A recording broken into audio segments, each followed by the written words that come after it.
ओम cream कालकाय नमः।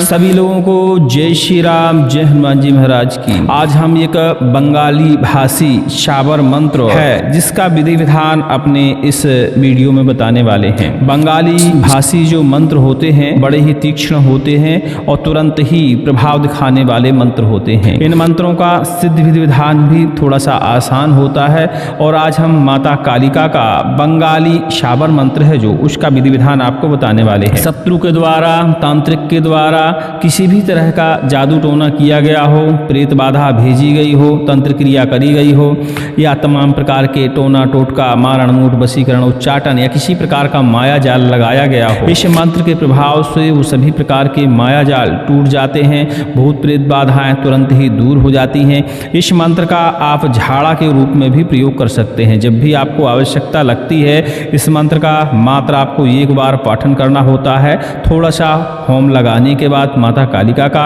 और जल अभिमंत्रित करके 7 घूंट यदि व्यक्ति को पिला देते हैं, पीड़ित व्यक्ति को पिला देते हैं, जिसके ऊपर भी रोग बाधा हो, प्रेत बाधा हो, तंत्र बाधा हो या जिसके ऊपर माया जाल चलाया गया हो, तो तुरंत ही वो सभी प्रकार की बाधाएं दूर हो जाती हैं। बंगाली मंत्र देखिए बहुत ही तीक्ष्ण होते हैं और तुरंत ही प्रभाव दिखाने वाले मंत्र होते हैं। गुप्त नवरात्रि में इस मंत्र की आप साधना कर सकते हैं और परोपकार में इस मंत्र का प्रयोग कर सकते हैं और चाहें तो स्वयं की, परिवार की बाधा हरण करने के लिए भी इस मंत्र का प्रयोग कर सकते हैं। इसका प्रयोग भी आसान है और विधि विधान भी आसान है। गुप्त नवरात्रि अभी 30 तारीख से शुरू है।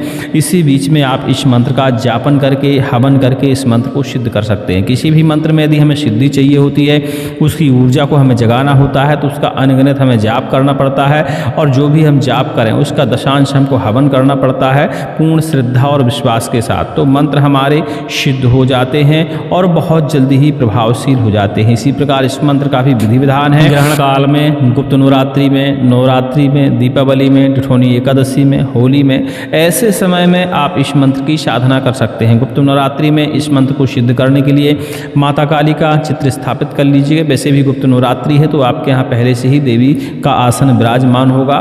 देवी का बढ़िया से पूजन कर लीजिए। स्नान, ध्यान, धूप, दीप, नैवेद्य सारी चीज़ें अर्पण करिए। माँ भगवती को प्रणाम करिए और उनसे प्रार्थना करिए कि माँ भगवती, माता भगवती, ये शब्द हैं या मंत्र है हम नहीं जानते हैं, इन्हीं शब्दों का हम पूर्ण श्रद्धा के साथ, विश्वास के साथ जापन करने वाले हैं। इन शब्दों में इतनी ऊर्जा जगा दें, इतनी शक्ति दे दें कि ये शब्द हर किसी की बाधा का हरण कर लें, चाहे भूत प्रेत हो, चाहे तंत्र बाधा हो, चाहे नकारात्मक ऊर्जा हो या शत्रु के द्वारा चलाया गया किसी प्रकार का घात हो, बाण हो, हर प्रकार की बाधा उलट जाए। इस तरह प्रार्थना करते हुए माँ भगवती के सामने आप विराजमान हो जाइए और माला ले लीजिए। कमलगट्टी की माला, रुद्राक्ष की माला, चंदन की माला, ऐसी मालाओं का आप प्रयोग कर सकते हैं। सरसों के तेल का 4 मुख का दीपक जला लीजिए। आपको उत्तर की ओर मुख करके बैठना है, ये ध्यान देना है। तो अपनी माता जी का जो स्थापना करी है आपने, उनका भी इस स्तर से आप पटा जमाएं और प्रतिमा स्थापित करें कि उनका मुख हमारे सामने हो, यानी वो दक्षिण मुखी होनी चाहिए। ठीक है। माता भगवती के सामने बैठकर इस मंत्र का आपको जापन करना है। कम से कम 11 माला जाप करिए और 11 माला जाप करने में आपको 3 से 4 घंटे, 5 घंटे इतना समय लग सकता है, क्योंकि वो आपके बोलने की स्पीड के ऊपर निर्भर करता है कि आप कितना फास्ट बोलते हैं। लेकिन जल्दबाजी में, हड़बड़ाहट में हमें माला गिनती पूरी करने के चक्कर में नहीं रहना है। जब भी हमें जाप करना होता है तो माता काली का, माँ भगवती का या मंत्र के इष्ट का, किसी भी मंत्र हो, मंत्र के इष्ट का हमें ध्यान लगाना पड़ता है, तभी मंत्रों में ऊर्जा जागती है। तो जब भी इस मंत्र की माला जप करें तो ध्यान लगा कर रखें, माता का बिल्कुल ध्यान करते रहें, तब जाके इस मंत्र में आपको सिद्धि मिलेगी। जप होने के बाद, संपूर्ण होने के बाद इस मंत्र का आप होम लगाइए, हवन करिए, अग्नि जला लीजिए। यदि खप्पर बना के रखा है तो अच्छी बात है, खप्पर में होम लगा दीजिए, नहीं तो अग्नि जला लीजिए। छोटी बेदी मंगवा लीजिए, बाजार में आजकल बनी बनाई मिल जाती है, उसमें संविदा लगाइए और इसी मंत्र का एक बार पाठन करिए। लास्ट में गाय काली माता का कोई भी बीज मंत्र लगाते हुए स्वाहा बोलिए और एक आहुति डालते जाइए। इस तरह आपको 10% हवन करना है। 11 माला करेंगे तो 1 माला कम से कम आप होम लगा दीजिए तो अच्छा रहता है। ज़्यादा कर देंगे तो अच्छा है, कम नहीं करना चाहिए, हमें ये ध्यान देना है, ठीक है। होम लगाने के बाद, हवन करने के बाद माता को फिर से प्रणाम करना है, उनको फल फलाहार अर्पण करना है, पान सुपारी बतासा ये सारी चीज़ें अर्पण करनी है, श्रृंगार अर्पण करना है और माता से प्रणाम करते हुए अपने आसन के नीचे जल छिड़क कर आपको उठ जाना है।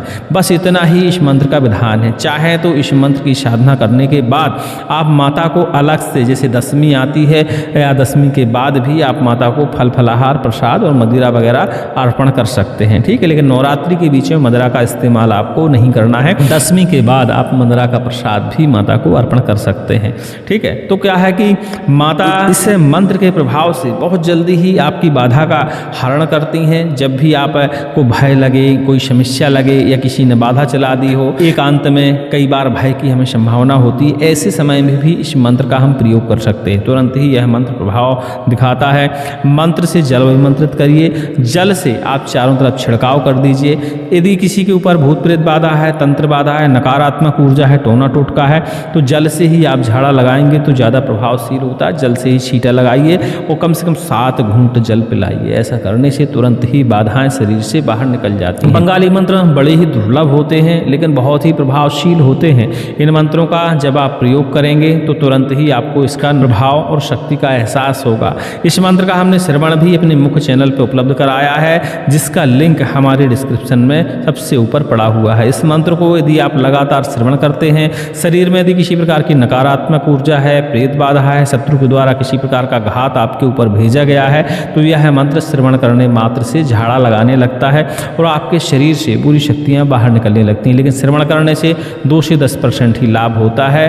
तो जो साधक बंधु हैं वो इस मंत्र को सिद्ध करके प्रयोग करके देख सकते हैं। अब जिसको इस मंत्र की शक्ति का परीक्षण करना हो कि भैया हम मेहनत करनी है 5 घंटे 6 घंटे, क्योंकि देखिए जब हम किसी मंत्र की साधना करते हैं तो उसमें धन की भी आवश्यकता होती है, क्योंकि छोटी छोटी सामग्रियां भी धन से आती हैं, समय लगता है, शरीर को भी कष्ट होता है। 4 से 5 घंटे 6 घंटे हमें एक आसन में बैठना पड़ता है, जिससे शरीर को कष्ट हो जाता है। तो इन सब कष्टों से बचने के लिए मंत्र को सर्वप्रथम कंठस्थ कर लीजिए। कंठस्थ करने के बाद किसी भी रोगी के ऊपर, किसी भी भूत प्रेत युक्त व्यक्ति के ऊपर बिना सिद्ध किए हुए भी जल के सहारे आप झाड़ा लगा दीजिए, तुरंत ही आराम लग जाएगा। और जब आपको एहसास हो जाए कि यह मंत्र प्रभावशील है, आराम लगा देता है, तब मंत्र की साधना करने का प्रयास करिए।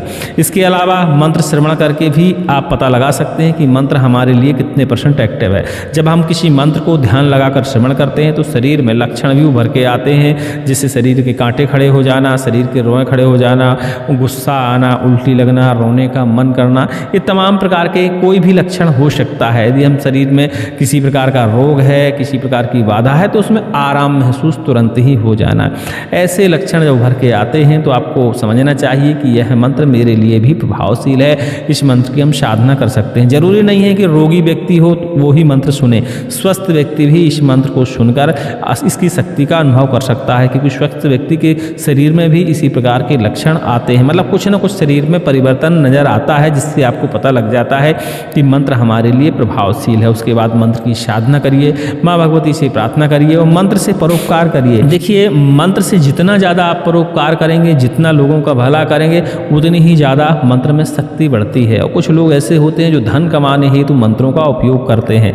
ऐसे लोग के मंत्र जो हैं किसी काम के नहीं रह जाते, उसकी शक्ति क्षीण हो जाती है। 1 2 बार 5 बार 10 बार तो मंत्र कार्य कर जाते हैं, उसके बाद फिर वो मंत्र कार्य करना बंद कर देते हैं।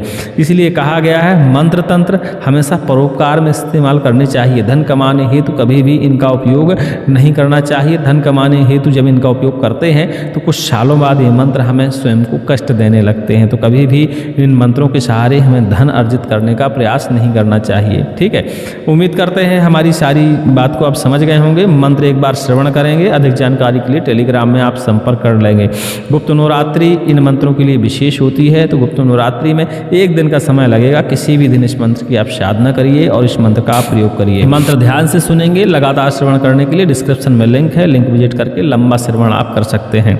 ओम अमु पनीरा शंभुकाय वेद छेदक ज्ञान विज्ञान ना फौटई अमुकार कार हूम कालिका चंडी तू इमो रमा सिल पाथर पड़े अमुकार गामे नार सस मारई पुत्री मारौ तार मारक उल्टा वेधे विरूपाक्ष ऋषानी उल्टा वेधे पित्र पानी जे मोर पिंडे करे घा उल्टा वेधे ताक ताक लुचि रजा फोट फोट डांडी विरूपाक्षे राज्ञा। ओम क्रीम कालकाय नमः।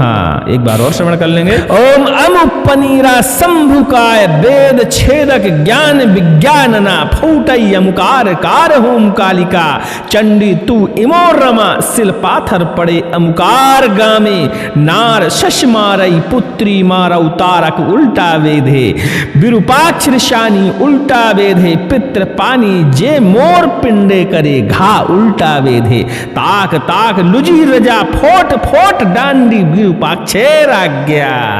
ओम क्रीम कालकाय नमः। इस तरह का भैया मंत्र है और मंत्र बहुत प्रभावशील है। जब लगातार आप श्रवण करेंगे तो आपको इसकी शक्ति का एहसास हो जाएगा। चलिए, उम्मीद करते हैं अब सारी बात को आप समझ गए होंगे। अधिक जानकारी के लिए टेलीग्राम में संपर्क कर लीजिएगा और इस मंत्र को आप बिना सिद्ध किए हुए झाड़ा लगाने का प्रयास करिएगा, तुरंत ही प्रभाव दिखाएगा। उसके बाद इस मंत्र का आप सिद्धीकरण करने का प्रयास कर लीजिएगा। ठीक है, सभी को जय श्री राम, जय हनुमान जी महाराज की।